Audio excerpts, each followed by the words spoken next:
कराची से आपको आगाह करे हैं। कराची के इलाके डिफेंस में ये फायरिंग का वाकया पेश आया है जिसमें 4 अफराद जख्मी हो गए हैं और ये बताया जा रहा है जख्मियों में रुकन सिंध असम्बली के भाई और बेटा भी शामिल है। आम खबर से आपको आगाह करें, कराची के इलाके डिफेंस में फायरिंग का वाकया पेश आया है जिसपे 4 अफराद जख्मी हो गए हैं। इसी बारे में तफसीलात जानते हैं ब्यूरो चीफ कराची खुर्शीद रहमानी से। खुर्शीद रहमानी, बताइएगा, कराची के इलाके डिफेंस में फायरिंग, 4 अफराद जख्मी हुए हैं। जी, कराची के इलाका डिफेंस है जहाँ पर अब से कुछ देर कबल जो है वो नामालूम अफराद की तरफ से एक गाड़ी पर फायरिंग की गई है। उस फायरिंग के नतीजे में 4 अफराद जो है वो शदीद जख्मी हुए, जिन्हें मकामी अस्पताल में तिब्बी इमदाद के लिए मुंतकिल किया गया है। बताया ये जा रहा है कि जिस गाड़ी पर फायरिंग की गई है, पुलिस दराये का ये कहना है कि वो रुकन सिंध असम्बली असलम अबड़ो की है और कुछ दराये का ये कहना है कि वो असलम अबड़ो के भाई की गाड़ी है।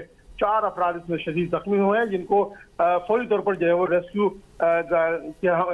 दराये के हमरा जो है वो मकामी अस्पताल में जो है वो मुंतकिल किया गया है, जिनकी हालत जो है वो अस्पताल दराये का ये कहना है कि तशवीशनाक बताई जा रही है।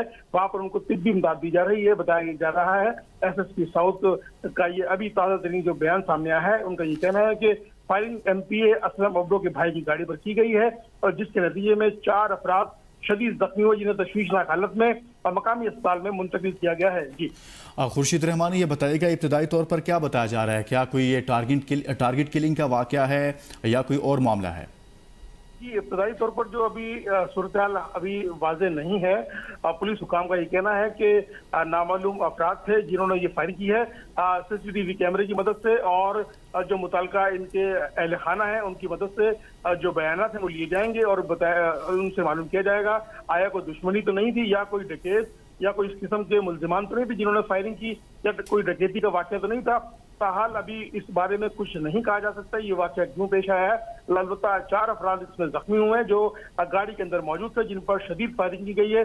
तशवीशनाक हालत में उनको जो है वो मकामी अस्पताल मुंतकिल किया गया, जिनकी हालत जो है वो तशवीशनाक बताई जा रही है। हालत तशवीशनाक बताई जा रही है। खुर्शीद रहमानी, ये भी कहिएगा कि फायरिंग करने वालों का कुछ मालूम पड़ा कि उनकी गिरफ्तारी से मुतल्लिक कुछ मालूम पड़ा, पुलिस की जानिब से कुछ बताया जा रहा है?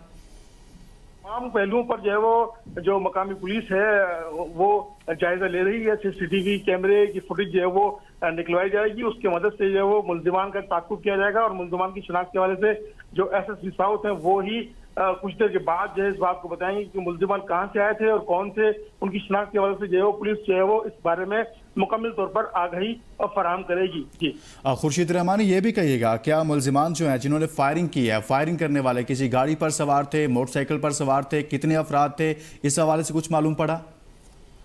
पुलिस ने अभी ताहाल इस किस्म की कोई इत्तला फराहम नहीं की है तो कितने मुल्जिमान थे फायरिंग करने वाले और वो मोटरसाइकिल पर सवार थे या गाड़ी में सवार थे। ताहाल अभी उनसे मुतल्लिक जो है वो कुछ नहीं कहा जा रहा। जब तक CCTV कैमरेज की जो फुटेजेस हैं वो सामने नहीं आती, मुल्जिमान के हवाले से अभी कुछ नहीं कहा जा रहा है।